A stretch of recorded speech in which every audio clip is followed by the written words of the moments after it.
Hi friends, അപ്പോൾ നമ്മൾ ഇന്നലെ കുറച്ച് കടൽ വരാലാണ് എടുത്തത്. കടൽ വരാലും നങ്കും അയിലയും എടുത്തിട്ടുണ്ടായിരുന്നു. അതിൽ വരാലും നങ്കും അയിലയും നമ്മൾ കുറച്ചൊക്കെ നമ്മുടെ ഇവിടെ കൊണ്ടുവന്നപ്പോൾ തന്നെ പച്ചയായിട്ടൊക്കെ തന്നെ അയൽവക്കക്കാരൊക്കെ വാങ്ങി കേട്ടോ. അപ്പോൾ അങ്ങനെ പോയി ബാക്കി ഉണ്ടായിരുന്നതിൻ്റെ എല്ലാം എൻ്റെ അടുത്ത് 30 കിലോ വീതം ഉണ്ടായിരുന്നു. നമ്മളത് ഉപ്പിട്ട് വെച്ചിട്ടുണ്ട്. അപ്പോൾ അത് നല്ല ക്ലീൻ ചെയ്താണ് കേട്ടോ ഉപ്പിടുന്നത്. കണ്ടോ, നിങ്ങൾ കടപ്പുറത്തൊക്കെ കിട്ടുന്നത് പോലെ അതുപോലെ ഉണക്കുന്നതല്ല, നല്ല ക്ലീൻ ചെയ്ത് ഉപ്പിട്ട് വെച്ചിട്ടുണ്ട്. അപ്പോൾ ഇത് നിങ്ങൾക്കിനി കൊറിയർ ചെയ്ത് തരുന്നത് നന്നായിട്ട് വെയിലിൽ ഉണക്കിയത്. കണ്ടോ, നല്ല വലിയ സൈസൊക്കെ ഉണ്ട്. കണ്ടോ, ഇത് നന്നായിട്ട് ഉണങ്ങിക്കഴിയുമ്പോൾ 1 കിലോ വില 400 രൂപയാണ് വരുന്നത്. ഇനിയിപ്പോൾ ഹോൾസെയിൽ നമ്മൾ പാക്കറ്റൊക്കെ അടിക്കുന്നവർക്കാണെങ്കിൽ നമുക്ക് നേരിട്ട് വന്നെടുക്കാം. നേരിട്ട് വന്നെടുത്തിട്ടുണ്ടെങ്കിൽ നമ്മൾ കുറച്ചുകൂടി റേറ്റൊക്കെ കുറച്ച് കൊടുക്കാം. അപ്പോൾ നമ്മൾ അത്രയ്ക്ക് ഡ്രൈ ആയിട്ട് കൊടുക്കണ്ടല്ലോ, അവർക്ക് നമ്മുടെ അടുത്തുള്ളവരൊക്കെ ആയിരിക്കും. നമ്മൾ കൊറിയർ അടക്കുമ്പോൾ നന്നായിട്ട് ഉണക്കി അടക്കുന്നത് കൊണ്ട് അവർക്ക്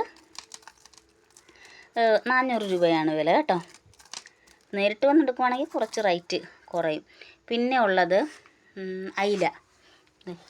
നല്ല അയിലയാണത്. ഇപ്പോൾ നമ്മൾ ഇതുപോലെയാണ് നമ്മൾ പാക്കറ്റുകാർക്ക് കൊടുക്കുന്നത്. കൊറിയർ അടക്കുന്നതാണെങ്കിൽ നേരെ നെടുകെ കീറിയിട്ട് ഒന്നുകൂടി ഉണക്കിയിട്ടാണ് കൊടുക്കുന്നത്.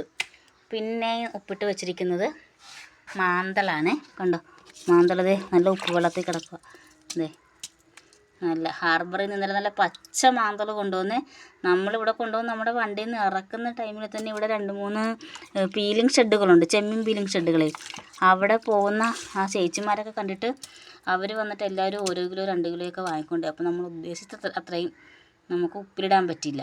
കണ്ട, നല്ല ഫ്രഷ് മാന്തൾ. നമ്മൾ കൊറിയർ അടക്കുന്നത് 1 കിലോ 600 രൂപയാണ്. അപ്പോൾ നമ്മളിതൊക്കെ തൊലിയൊക്കെ പൊളിച്ച് കളഞ്ഞ് നന്നായിട്ട് ഉണക്കിയാണ് നമ്മൾ കൊറിയർ അടക്കുന്നത്. അപ്പോൾ വേണ്ടവരൊക്കെ ഒന്ന് മെസ്സേജ് ചെയ്തേക്കണേ. ഇപ്പോൾ ഇന്ന് ഓർഡർ ബുക്ക് ചെയ്യുന്നവർക്ക് നമ്മൾ ഇന്നിപ്പോൾ ബുധനാഴ്ചയല്ലേ, വ്യാഴം വെള്ളി ശനിയാഴ്ചയാണ് അടക്കുന്നത്, അല്ലെങ്കിൽ വെള്ളിയാഴ്ച വൈകുന്നേരം അടക്കും. അപ്പോൾ നമ്മുടെ പ്രൊഡക്റ്റൊക്കെ വേണ്ടവരുണ്ടെങ്കിൽ ഒന്ന് മെസ്സേജ് ചെയ്തേക്കണ്ടോ. യാതൊരു വിധ ഒരു കുടലോ ഒന്നുമില്ല. കണ്ടോ, എത്ര വലുതാണെങ്കിൽ പോലും കുടലും ഇല്ല, ഒന്നുമില്ലതേ, ഒരു അഴുക്കമില്ലാതെ നന്നായിട്ട് ക്ലീൻ ചെയ്ത്. കണ്ടോ, ഇത്ര നന്നായിട്ട് ക്ലീൻ ചെയ്താണ് നമ്മളിത് ഉണക്കിയെടുക്കുന്നത്. അപ്പോൾ ഇത്ര 3 ഐറ്റമാണ് ഇപ്പോൾ നമുക്ക് സ്റ്റോക്കുള്ളത്. പിന്നെ ഉണക്കച്ചെമ്മീൻ കുറച്ചുണ്ട് കേട്ടോ. റീറ്റെയിൽ കൊടുക്കാനേ ഉള്ളൂ, ഹോൾസെയിൽ കൊടുക്കാനില്ല. കാരണം നമ്മൾ ചെമ്മീൻ വില കൂടിയത് കൊണ്ടും മഴയായത് കൊണ്ടും നമ്മൾ കുറച്ചായിട്ട് ചെമ്മീൻ എടുക്കുന്നില്ല. അപ്പോൾ വേണ്ടവരൊന്ന് ഓർഡർ ചെയ്തേക്കണേ.